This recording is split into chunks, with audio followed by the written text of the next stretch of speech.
Hello everybody, we are 1 week into Shadowlands Arena, and if you haven't gathered yet, the game is very fast-paced, which is an interesting meta for a Shadow Priest. I'm used to having a slower playstyle and actually having to perfect my CC and kind of like wait for my damage to use it, but right now you're going to want to come out guns blazing and just try to kill the team as soon as possible.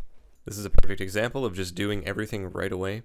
Cross CC the Feral, mind games him so he can't heal the Hunter, silence the Priest into stun, and the Hunter just dies because he deterred too low. I'm going to play it back and we will get a little bit of a breakdown of what just went down there. Although these classes are incredibly bursty, I see that the Shaman has grounded the trap, so I think I'm going to be okay here. Really going to make a high priority to use my mind games on the Feral because we notice that he just heals the Hunter every single time through our CC, and he's going to do the same thing here, and it's just going to kill him. Watch, he uses a proc on his regrowth, and then he's going to come out and start casting again, and the Hunter dies. Now that game I didn't even get to go in Void form, and it was all the Warrior, so imagine if I had done that. Kind of a similar comp here, we've got Thug Cleave, and I'm going to Trinket ASAP just to go for my CC so we can get some pressure going. I would never do this in any other expansion. Never would I just Trinket the first cheap shot, because guess what? That means that I can't Trinket to life swap and I can't Trinket to get out of bomb. So that just puts us at a huge defensive disadvantage, but it's really more important to get offensive pressure than it is to save defensive cooldown. So we're able to get the deterrence in the opener. I'm also just trying to PI and Void form as soon as possible to keep that pressure going. Unfortunately, I have to disperse in my Void form, so this is definitely a waste of it here. Sometimes I would recommend playing the instant Void Eruption talent just because it felt like I was having a hard time trying to fake the kicks here and actually get it off at a meaningful moment in the game for us. The sooner you can get out there and just start pumping with your Damnation, Void form, PI, land your CC, the better the game is going to go overall. If you find yourself too far behind and then you're trying to pop your cooldowns like a minute into the game, you just won't have enough time to force everything before you die. It's really too fast paced to try to hold any type of damage or CC. Now we already have this Hunter at 6k HP before we start the CC chain, and it's going to be a full fear into a Hex, into a stun, into a silence. So that should be enough to kill him like 7 times. And as long as your partner has full uptime and they're doing damage, your CC should be enough to force a cooldown or potentially kill somebody. Here's a game against a more traditional melee cleave, good old Ret Paladin Warrior, popular comp this season. Doing my best to keep my distance from them, so if they go on me, they have to overextend from the Priest. They opt to just go on the Warrior because of my positioning. I PI Void form right away because I know I'm far enough away that I won't get kicked.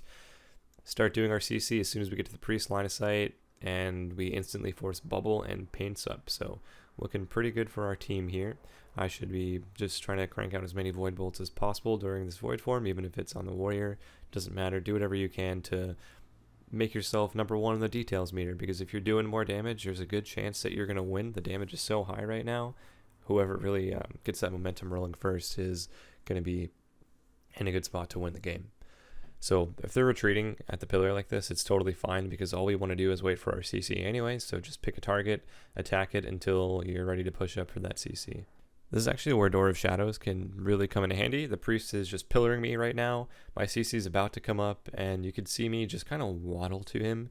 And it's very obvious that I'm going to CC him, so I'm kind of holding my globals. He tries to pre-dome the CC.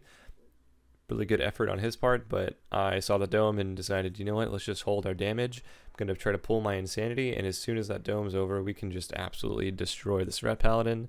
So what I should have done here is Door of Shadows over there instead of fading and running at him, because look, he's just lining me.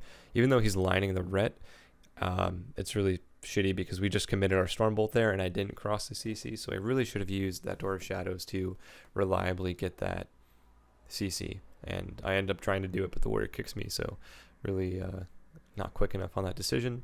We stun the Shaman, we stun the Priest, and the Shaman was able to Hex out, and we win the game in our second CC chain. So this is starting to become a pattern. If you can get your CC out very fast, it'll come back up later when hopefully you're still alive, and then you can win the game.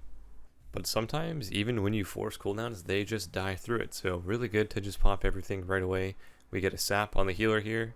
Rogue CC's a DK, PI, Damnation, Void form, Mind Games, Void Bolt, and this guy pretty much dies here. Death hits him, but yeah, AimZ prevented a lot of my damage, but since he got it off so late, we were still able to burst him through that. It's a really good idea to just go into every game thinking that you can win the opener, because you absolutely can. In this example, the Ret gets his defensive off. He pre-walls the go, and we still make him bubble. I MD it, micro CC off of that. We're just throwing out every random thing we can on him, and we just win in the opener. This was recorded before the rogue nerfs that have not went live yet, so I'm sure that RPS is going to take a pretty massive hit. But when you're playing with any other class, definitely can still do this type of Mongoloid gameplay. Really the only thing you need to look out for is, are you in position to attack them? Meaning, are they in your line of sight? And is your partner able to attack them? Right now, the Warriors MC'd so far, and as soon as we click together here and connect, you can just see his health absolutely drop. Stormbolt, silence, stun out, and we win. I hope this video offered some kind of advice. You have to be the Ret Paladin, you have to be the Warrior, you have to go out there and one-shot them. Do not be afraid, persevere. And here's one last clip of us playing RPS. Go do it. Oh my god. They're in combat. Oh my god. You might be able to. Oh, you stabbed him. Go, go, go, go. Nice. Oh my god. Oh my god. Oh my god. Kill him. Kill him. Oh my god. Next. Next. Oh my god. Oh my god.